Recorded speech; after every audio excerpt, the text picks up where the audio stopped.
An analysis of rentals, common mistakes in getting to cash flow. My name is Dave Stofficker, and I'm here with my colleague, Linda Keith, Chief Credit Training Officer at Lenders Online Training. Today, we're actually going to be diving into how we actually analyze a borrower's cash flow and the debt service with residential rental properties. Now, with that, we're going to share four things where we sometimes may get it wrong. But first of all, let me do the disclaimer. I mean, we always remind our lenders, know your bank guidelines, right? Especially, are they hard rules? In other words, things aren't going to change. We have to do it like it's supposed to be. Or is there a little bit of flexibility? And we're able to add some judgment in there. So we always do that. So with that in mind, let's actually get started. Number one, we're going to talk about historical cash flows and projected debt. You know, Linda, this topic actually triggered from an email from a banker of ours. A banker emailed us to our Lenders Online email address, and the banker was having a disagreement with one of his colleagues as to using historical cash flows when they were determining debt service coverage. Well, my quick response, and this is kind of how I normally would reply, is if you remember this, I think it's simple. Historical cash flows are not paid with, or I should say, projected cash flows or projected debt payments are not paid with historical cash payments. We don't mix. I mean, I think it's pretty straightforward. For example, using debt of historical cash flows. I mean, if you're using projected with that, with historical, you don't necessarily know how the client has actually done things in the past. Now, how's the right way to handle it?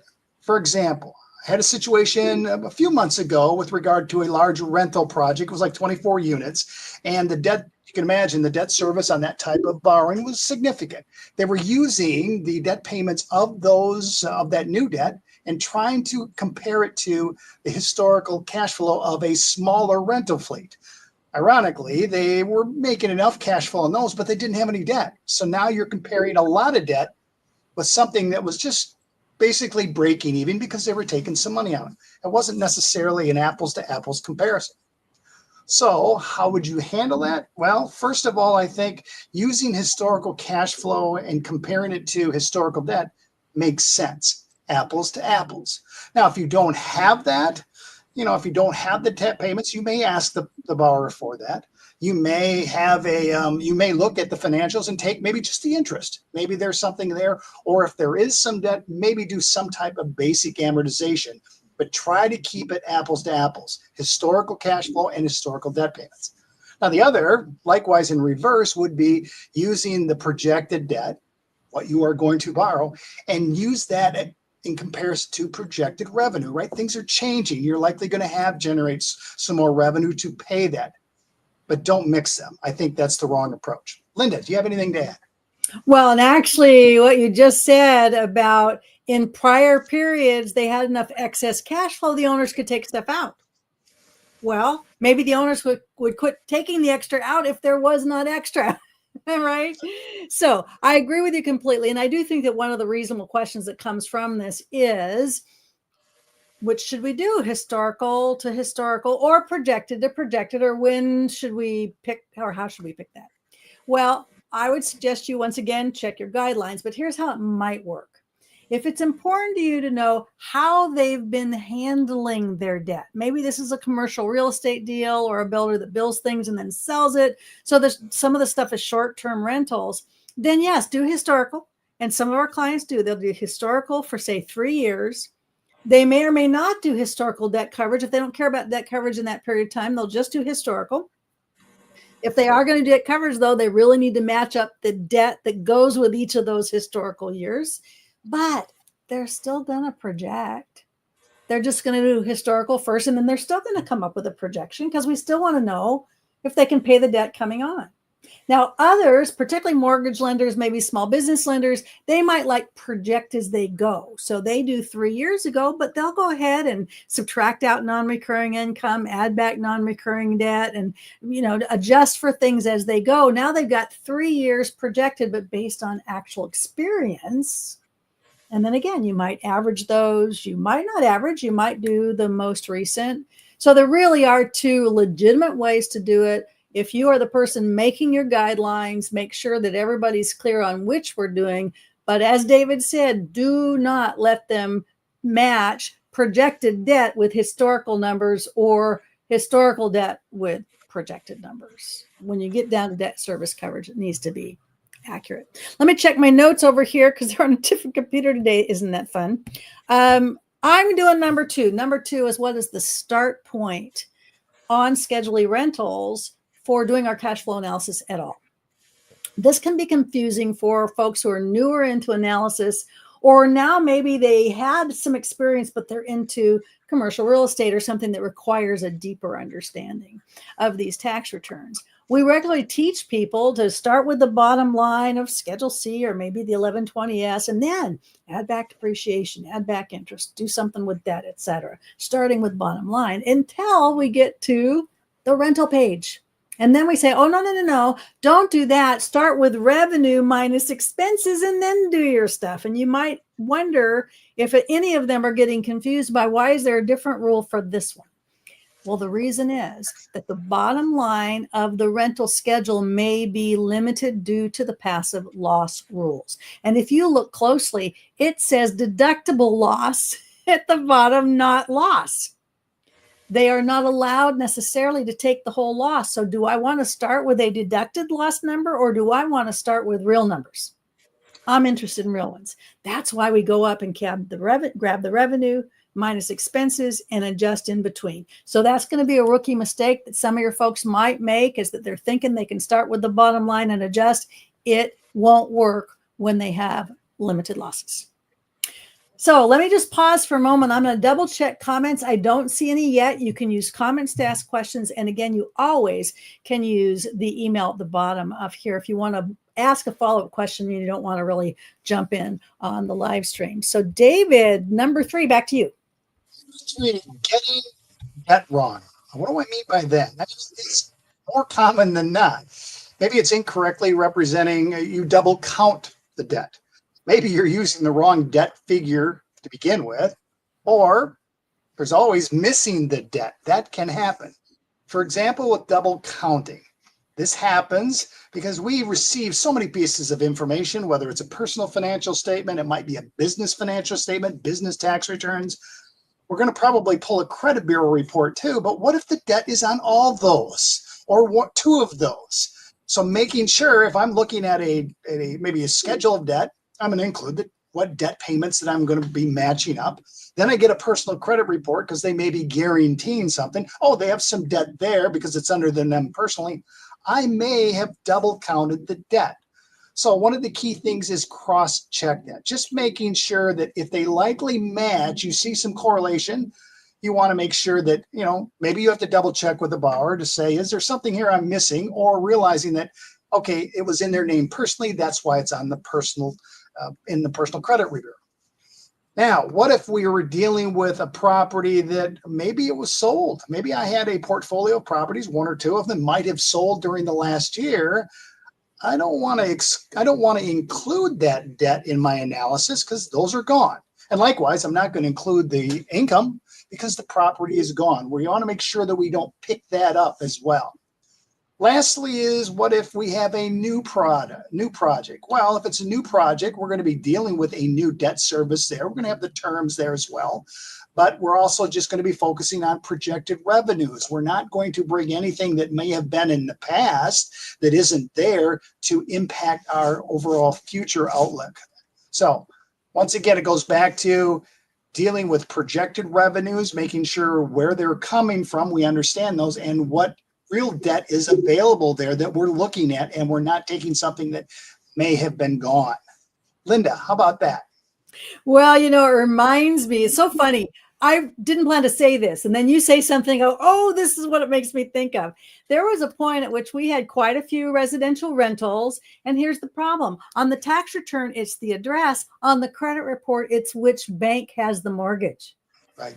So actually trying to tie those together without a real estate owned schedule that specifically says what debt goes with what, you'd pull your hair out.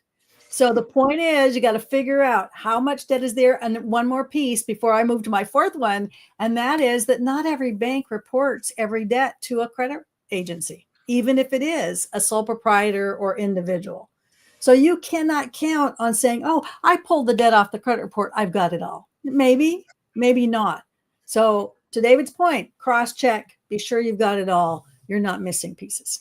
All right. My last one is, what do you do when you have either sold properties or newer ones? And David alluded to that with regards to the debt. What I do with a borrower with numerous properties is I actually first go to their real estate owned schedule on their application. What do they have now if I'm projecting? Then I can go back to the tax returns, leave out the ones that are gone and a debt as well as cash flow. I can cash flow from the tax return the ones that they have had all along. And some of your guidelines will say they have to have had at least 2 years. Some might say at least 1 year.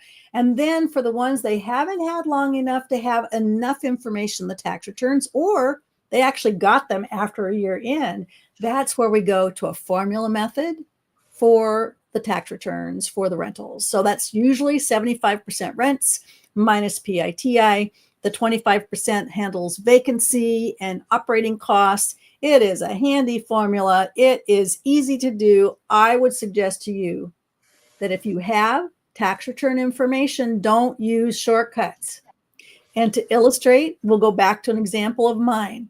We had 7 rental properties. They'd all been 2 years or more. And this was a lender that was going to use a 2-year history. Just for grins and giggles, I decided to cash flow it from the tax return, which truly represented what happened in our rental checkbook. And then also do my 75% rents minus PITI and see what happens. Well, the formula would have told you that we were out of pocket $200 a month. The actual numbers, we had cash flow of $800 a month. That's $1,000 a month spread. And Fannie Mae would have you put that 200 negative on the debt list, which even goes further. So yes, we were unusual because my husband's the contractor. So if something breaks, we don't hire outsiders. He takes care of it or sends somebody. And in Olympia, Washington at that time, very high vacancy, very high occupancy. So none of them had been vacant any time in that period of time. And we weren't an anomaly in our area.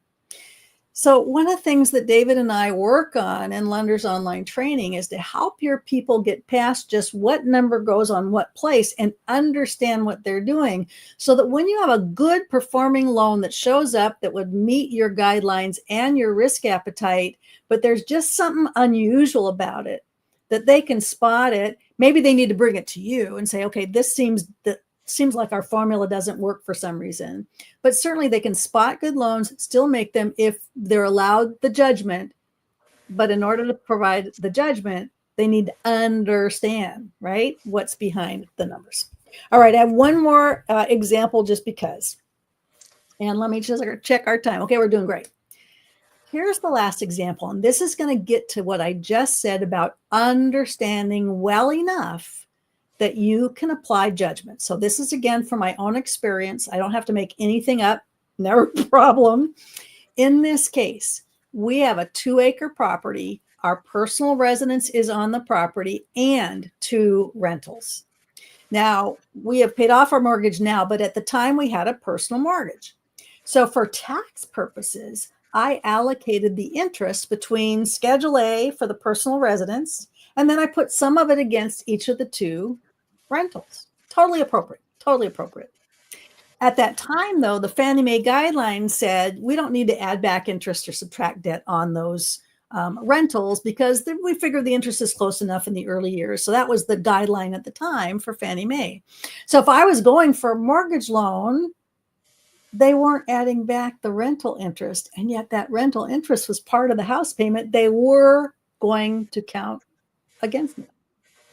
So I provided them the 1099 that showed the interest amount. I showed them where here's the part on Schedule A and here's the 2 rentals, so that they were confident that this was interest already in a payment they were going to count against me in full in my debt to income ratio. Some of them just said, oh no, we don't add back interest on rentals. That's not what we do. And they didn't understand what I was even saying. As long as they can still say yes to loan, no harm, no foul, right? But if they actually would have to decline the loan because they couldn't see why in this kind of oddball situation, this is what makes sense. And maybe they could do it on their own volition, or maybe they would just be able to take it to their manager and say, if I do it this way, we can't do the loan, but she's explained this and I've got the documentation. Can we do this one differently? They, in fact, would be able to make the loan that, in fact, was performing. Fannie Mae actually does provide for some judgment calls, but man, oh man, if all you can do is fill out the worksheet, you will never spot it. And you will decline loans that you could make that would be performing and, in fact, would be within your risk appetite. So that's why we focus so much, not just, I mean, I would say only half of what we do is number crunching in Lenders Online Training. And the other half is understanding the business, understanding the borrower, spotting red flags, resolving those. And that's because that's where the ability to make the judgments come from and to be able to service your customers that you're trying to service.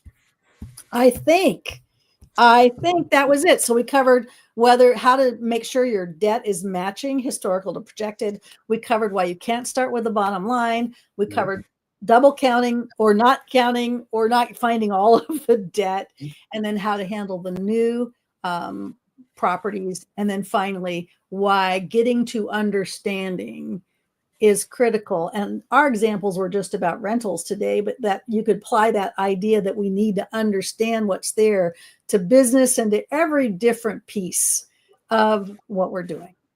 So that was today. You've got experts at lendersonlinetraining.com there, but also I'm going to have Suzanne put up the other URL. We have something called Ask the Experts. It is an email, comes out every week. It comes from questions that people ask us. So if you want to sign up for that, you can see it on your screen. It comes out, the subject line tells you the question, so you can easily go, don't care about that, or whoa, not only do I care about it, but I need to forward this email to other people. So we are happy to deliver content in a whole variety of ways.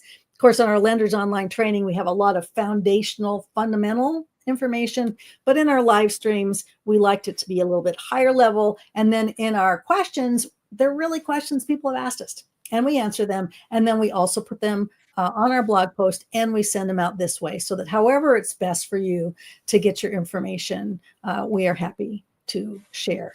I think that is it for today. David, are we done? I think we're done. All right. Good to see you guys. Thanks. Thanks, guys.